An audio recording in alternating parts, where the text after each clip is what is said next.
அனைவருக்கும் வணக்கம் நண்பர்களே. நம்ம இன்னைக்கு பார்க்க இருக்கிறது விருச்சிக ராசி. விருச்சிக ராசிக்காரர்களுக்கு அடுத்த 15 நாட்கள் எப்படி அமைந்திருக்கு, தொழில் வியாபாரம் எப்படி அமைப்போது, குடும்ப வாழ்க்கை எப்படி அமையப்போகுது, அடுத்த 15 நாட்கள் உங்களுடைய கிரக நிலை எப்படி அமைந்திருக்கு, எந்த ஒரு விஷயத்தில் நீங்கள் கவனமாக இருக்கணும், மேலும் உங்களுடைய வாழ்க்கை சிறப்பாக அமைவதற்கு நீங்கள் எந்த கடவுளை வணங்குனீங்கன்னா மேலும் உங்களுடைய வாழ்க்கை சிறப்பாக அமையும் அப்படிங்கிறதையும் நம்ம இந்த வீடியோவில் விளக்கமாக சொல்லியிருக்கோம்.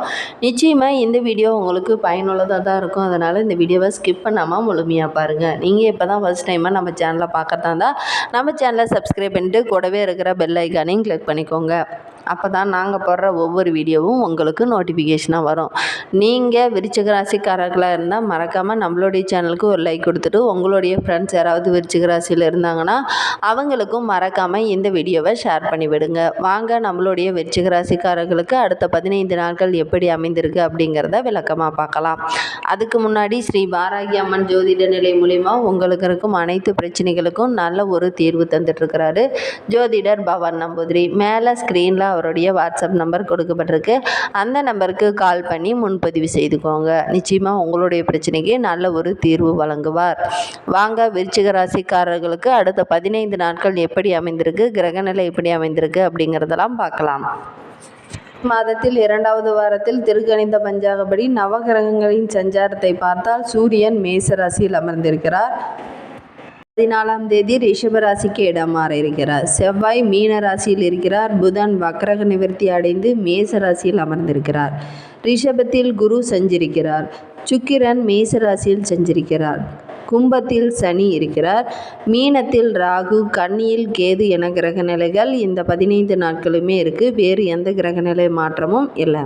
இதனால் என்னென்ன மாற்றங்கள் ஏற்பட போகுது, இந்த 15 நாட்களும் கிரக நிலையை வைத்து கணிக்கும்போது சூரியன் மேஷராசியில், மேசம் ரிஷபத்திலையும், செவ்வாய் மீனத்திலையும், புதன் மேசராசியிலும், குரு ரிஷபராசியிலும், சுக்கிரன் மேசராசியிலும், சனி கும்பராசியிலும், ராகு மீனராசியிலும், கேது கன்னிராசியிலும் பயணம் செய்கிறாங்க.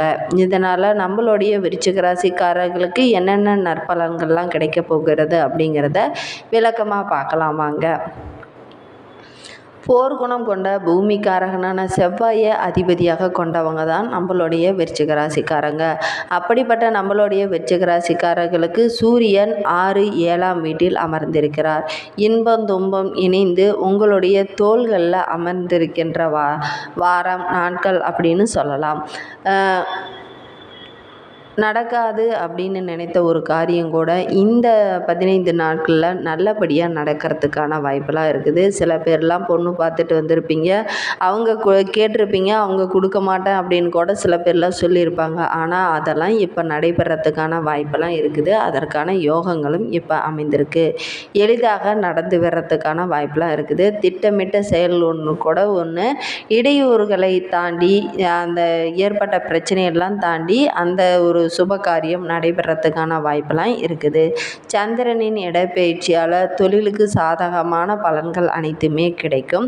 புதிய தொழில்கள்லாம் நல்ல ஒரு முனைப்புடனும் விறுவிறுப்புடனும் செயல்படுவீங்க. இதனால் நிறைய ஒரு லாபம் கிடைக்கிறதுக்கான வாய்ப்பெல்லாம் இருக்குது.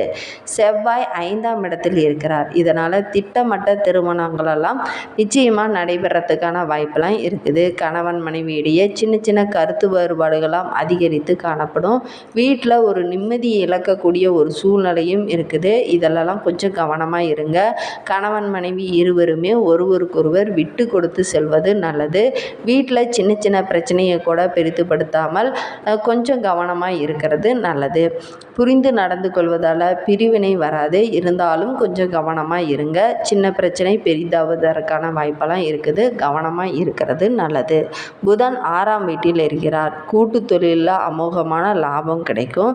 வியாபாரிகளுக்கு வியாபாரத்தில் இருந்த தடையெல்லாம் நீங்கி நல்ல ஒரு வருமானம் கிடைக்கும். அதே மாதிரி கூட்டு தொழிலாக இருந்துச்சுன்னா இன்னும் சிறப்பான பலன்கள் அனைத்துமே கிடைக்கும். குரு 7ஆம் வீட்டில் இருக்கிறார். நீண்ட காலமாக ஏக்கத்தோடு இருந்த தம்பதிகள் கூட இந்த 15 நாட்களில் நல்ல ஒரு குழந்தை பாக்கியம் கிடைக்கிறதுக்கான யோகம்லாம் இருக்குது. இவ்வளோ நாளாக காத்துட்டு இருந்தவங்களுக்கு இந்த மாதத்தில் உங்களுக்கு குழந்தை பாக்கியம் கிடைக்கிறதுக்கான வாய்ப்பு நிறையவே இருக்கிறது. 6ஆம் வீட்டில் இருக்கிறார். இனிமையாக பேசுங்க. கசப்பான வார்த்தைகளை பயன்படுத்தாமல் இருக்கிறது நல்லது. இனிமையாக பழகுங்க. எல்லார் இடத்துலையுமே தொழில் செய்கிற இடத்துலையும் வியாபாரம் செய்கிற இடத்துலையும் உடன் பணிபுரியும் பணியாளர்கள் இடத்துலையும் இனிமையாக பேசுவது நல்லது. எடுத்த காரியத்தில் வெற்றி கிடைக்கிறதுக்கான வாய்ப்பெல்லாம் இருக்குது. எந்த ஒரு செயல்லையும் முழு மூச்சுடன் நீங்கள் செயல்படுறதுனால நிச்சயமாக வெற்றி கிடைக்கிறதுக்கான வாய்ப்பெல்லாம் இருக்குது. ஆனால் ஒவ்வொரு விஷயத்துலையும் பார்த்து நிதானமாக கவனமாக இருக்கிறதுனால நிறைய நற்பலன்கள்லாம் கிடைக்கும். சனி 4ஆம் வீட்டில் இருக்கிறார். அதனால் உங்களுடைய முயற்சிக்கு ஏற்பட்ட முட்டுக்கட்டைகள் அனைத்தும் நீங்கி நல்ல ஒரு முன்னேற்றம் கிடைக்கும். அதே மாதிரி ராகு 5ஆம் இடத்தில் இருக்கிறார். கையிருப்பு அதிகரித்து காணப்படும். கேது 11ஆம் வீட்டில் இருக்கிறார். ஆலய தரிசனம் செய்வதற்கான வாய்ப்புகள் எல்லாம் இருக்கிறது. அதே மாதிரி 13, 14, 15ஆம் தேதியெல்லாம் உங்களுக்கு சந்திராஷ்டமம் இருக்குது. அன்றைய தினம்லாம் கொஞ்சம் நிதானமாக இருக்கிறது நல்லது. புதிதாக ஏதாவது தொழில் தொடங்குற மாதிரியோ வியாபாரம் தொடங்குற மாதிரியோ அல்லது புதிதாக ஏதாவது ஸ்கூலில் அட்மிஷன் போடுற மாதிரியோ காலேஜில் அட்மிஷன் போடுற மாதிரியோ இந்த மாதிரிலாம் இருந்ததுன்னா இன்றைய நாட்களில் தவிர்த்துட்டு மற்ற நாட்களில் செய்கிறது ரொம்பவும் நல்லது. மே 13, 14, 15 ஆகிய தேதிகள்லாம் உங்களுக்கு சந்திராஷ்டமம் இருக்குது. அன்றைய தினம் புதிய முயற்சிகள் எதிலையும் ஈடுபடாமல் இருக்கிறது நல்லது. பிறந்த 3 நட்சத்திரக்காரர்களுக்கும் அடுத்த 15 நாட்கள் எப்படி அமைந்திருக்கு அப்படிங்கிறதையும் பார்க்கலாம். விசாகம் 4ஆம் பாதத்தில் பிறந்தவர்களுக்கு குருவின் சஞ்சார நிலையால் பார்வைகளும் உங்கள் வாழ்க்கையில் திருப்பு முனையை ஏற்படுத்தும். தொழில் வியாபாரத்தில் லாபம் அதிகரிக்கும். உத்தியோகத்தில் இருந்த நெருக்கடிகள் அனைத்தும் படிப்படியாக விலக ஆரம்பிக்கும். வெள்ளிக்கிழமையில் செயல்களில் கொஞ்சம் நிதானமாக இருக்கிறது நல்லது. வெள்ளிக்கிழமையில் ஏதாவது ஒரு பிரச்சனை வர்றதுக்கான வாய்ப்பெல்லாம் இருக்குது. அன்றைய தினம் மட்டும் கொஞ்சம் பொறுமையாக இருக்கிறது நல்லது. அதே மாதிரி விருச்சிக ராசியில் அனுச நட்சத்திரத்தில் பிறந்தவர்களுக்கு இந்த 15 நாட்களும் எப்படி அமைந்திருக்கு அப்படிங்கிறதையும் பார்க்கலாம். லாபக்கேது சப்தமஸ்தானத்தில் குருவும் அவருடைய பார்வையும் உங்களுடைய தொழிலில் லாபத்தை உண்டாக்கும். அதே மாதிரி தொழிலில் மட்டும் இல்லைங்க, வேலை செய்கிற இடத்துலையும் நல்ல ஒரு முன்னேற்றம் இருக்கும். பண வரவு பல வழிகளில் கிடைக்கிறதுக்கான வாய்ப்பெலாம் இருக்குது. அதே மாதிரி தொழில் வியாபாரத்தில் இருந்த தடைகளும் படிப்படியாக விலக ஆரம்பிக்கும். ஒரு சிலருக்கெல்லாம் புதிய தொழில் தொடங்குவதற்கான வாய்ப்பெல்லாம் கிடைக்கும். புதிய தொழில் தொடங்குறதன் மூலியமாகவும் நல்ல ஒரு லாபம் கிடைக்கிறதுக்கான வாய்ப்பெல்லாம் இருக்குது. சனிக்கிழமையில் செயல்களில் கொஞ்சம் தொய்வு ஏற்படும். அதே டைமில் சில நிதானத்தை கடைபிடித்திங்கன்னா நிச்சயமாக அந்த தொய்வில் இருந்தெல்லாம் உங்களால் விடுபட முடியும். ராசியில் கேட்டை நட்சத்திரத்தில் பிறந்தவர்களுக்கு அடுத்த 15 நாட்கள் எப்படி அமைந்திருக்கு அப்படிங்கிறத பார்க்கலாம். செய்து வரும் தொழிலில் கொஞ்சம் அக்கறையாக இருக்கிறது நல்லது. ஏனோ தானோன்னு சில தொழிலெல்லாம் இருந்தீங்கன்னா நிச்சயமாக அதில் நிறைய நஷ்டங்கள் ஏற்படுறதுக்கான வாய்ப்பெலாம் இருக்குது. அக்கறையாக செயல்படுறதுனால நிறைய லாபம் கிடைக்கிறதுக்கான வாய்ப்பெலாம் இருக்குது. நீண்ட நாட்களாக இப்போ ஏற்பட்ட பிரச்சனைகள் குழப்பங்கள் அனைத்திற்கும் இந்த வாரத்தில் நல்ல ஒரு தீர்வு கிடைக்கிறதுக்கான வாய்ப்பெல்லாம் இருக்குது. பணிபுரியும் இடத்துல புதிய பொறுப்புகளும் பதவிகளும் கிடைக்கிறதுக்கான வாய்ப்பெல்லாம் இருக்குது. அதே மாதிரி வருமானம் அதிகரித்து காணப்படும்.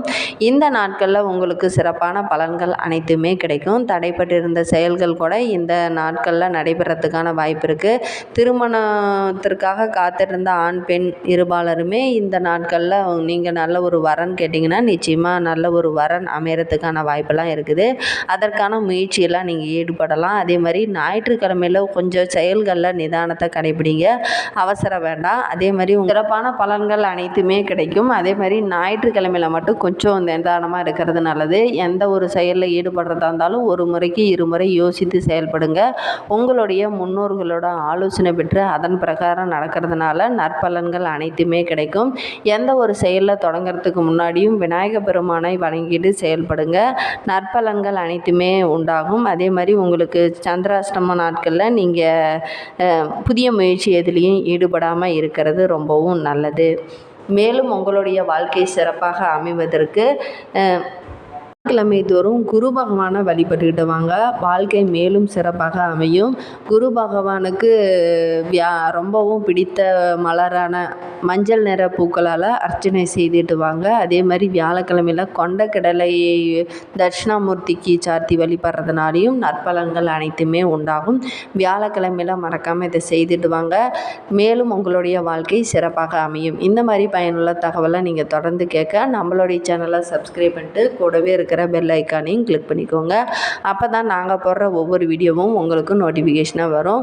மறக்காமல் வியாழக்கிழமையில் மட்டும் நீங்கள் தட்சிணாமூர்த்தியை வழிபடுறதுனால மேலும் சிறப்பான பலன்கள் அனைத்துமே கிடைக்கும். நம்பிக்கையோடு நீங்கள் வழிபட்டுட்டு வாங்க. உங்களுக்கு பிடித்த மலரில் அர்ச்சனை செய்வதால் மேலும் உங்களுடைய வாழ்க்கை சிறப்பாக அமையும். இந்த மாதிரி பயனுள்ள தகவலை தொடர்ந்து கேட்க நம்ம சேனலை சப்ஸ்கிரைப் பண்ணிக்கோங்க. தேங்க்யூ.